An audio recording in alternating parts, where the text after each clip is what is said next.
The needy neighbor. Living next to Rick Thompson was a test of patience. He was always in need of something. At first, it was small things, borrowing a cup of sugar, asking to use my Wi-Fi because his was down. But then, it escalated. He'd ask for money, not much at first, $20 here, 50 there, but often. Then he started needing rides.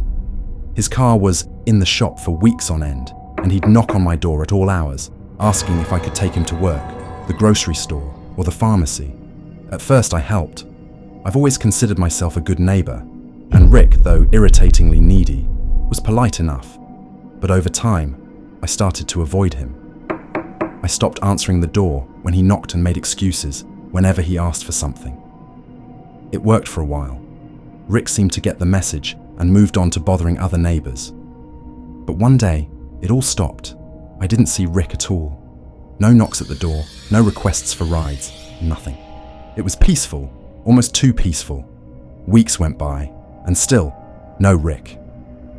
The neighborhood began to feel different, quieter, like a heavy fog had lifted. It wasn't until one crisp October morning that I found out why. I was taking out the trash when I ran into Mrs. Darby, an older woman who lived a few doors down. She was one of those people who always knew everything going on in the neighborhood, who was having an affair, who was behind on their mortgage, who had kids that were up to no good. "Have you heard about Rick?" she asked, her voice low, conspiratorial. "No," I replied, feeling a sudden tension in my chest. "What about him?" "They found out what he was up to," she whispered, leaning closer. "What do you mean?" I asked, the unease growing. "The police, they've been investigating him. It's all over the news." Mrs. Darby's eyes gleamed with a mix of fear and excitement. "They found bodies, buried in his basement." I felt my stomach drop. "Bodies?" "Yeah," she nodded, her voice barely above a whisper now. "He was some kind of serial killer, they're saying. Targeted people he thought no one would miss. Homeless folks, runaways. He'd lure them in then, well, you can imagine." I stared at her, disbelief washing over me. I can't believe it. Rick? He was always so needy. Mrs. Darby finished my sentence with a dark chuckle. "Yeah, I guess he was. Turns out he needed more than what he asked for." I went back inside, my head spinning. Rick, a killer. The idea seemed absurd, but the more I thought about it, the more it made a twisted kind of sense. His neediness, his constant requests for favors, they were all part of some bizarre facade. A way to get close to people, to make them feel sorry for him. But why? To throw them off the scent? Or was there something more sinister at play? The police were all over the neighborhood that day, their cars lining the street, officers going door to door asking questions. When they got to my house, I felt a shiver run down my spine. I hadn't done anything wrong, but just the presence of the police made me feel guilty, like maybe I should have seen something, done something. They asked if I had noticed anything unusual about Rick. I hesitated, wondering if his constant neediness counted as unusual, but I kept my answers short, not wanting to implicate myself in anything. They took notes, thanked me, and moved on. The rest of the day passed in a haze. I couldn't stop thinking about Rick, about how he had seemed so harmless, so desperate for attention, for help. And yet, underneath that, he had been hiding something so dark, so horrifying. That night, sleep didn't come easily.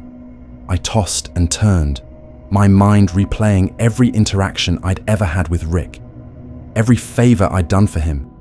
I couldn't shake the feeling that I had somehow been complicit, that by helping him, I had enabled him in some way. Around 3 a.m., I gave up on sleep and went to the kitchen for a glass of water. As I stood there, staring out the window into the darkness, I felt a chill run down my spine. I couldn't see anything, but I knew something was out there, watching. The next morning, I woke up to a loud knock at the door. My heart skipped a beat, and I froze, dreading what might be waiting on the other side. I crept toward the door and peered through the peephole. To my relief, it was just another neighbor, a guy I barely knew from 2 streets over. I wanted to talk to you about Rick, he said when I opened the door. His face was pale, and he looked like he hadn't slept much either. What about him? I asked, trying to keep my voice steady. I was one of the people he borrowed money from, the guy said, his voice trembling. I gave him $100 a couple of months ago, but he never paid me back. I didn't think much of it at the time, but now I'm wondering what he needed it for. I didn't know what to say. The thought of Rick using the money to fund his twisted activities made my skin crawl. I don't know, man, the guy continued. I feel like I should have known something was off. You know? I mean, who needs that much help all the time? He wasn't looking for an answer, just someone to share his fears with.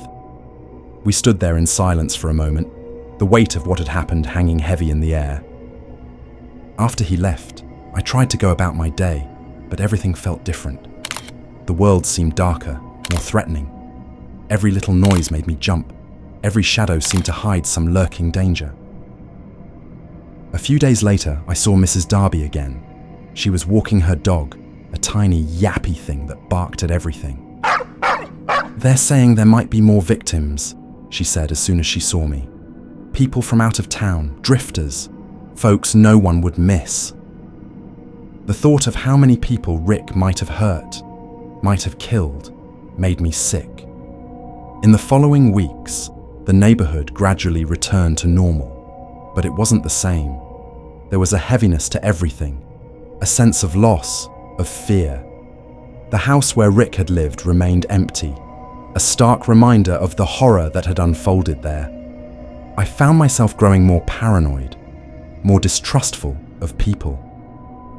I started avoiding everyone, not just because I didn't want to talk about Rick, but because I was afraid of what might be lurking beneath the surface. Who knew what secrets my other neighbors might be hiding? Months passed and I tried to move on, but I could never fully shake the feeling that I had been too close to something terrible, that maybe, just maybe, if I had been paying more attention, if I had asked more questions, I could have stopped Rick before he hurt anyone else. But the truth was, I didn't want to know. It was easier to pretend that Rick had just been a needy neighbor, a nuisance who had disappeared as quickly as he had arrived. Easier to forget what the police had found in his basement. Easier to ignore the gnawing guilt that still woke me up in the middle of the night. Because deep down, I knew that sometimes the most terrifying monsters are the ones who hide in plain sight, and that maybe, just maybe, I had let one slip right through my fingers.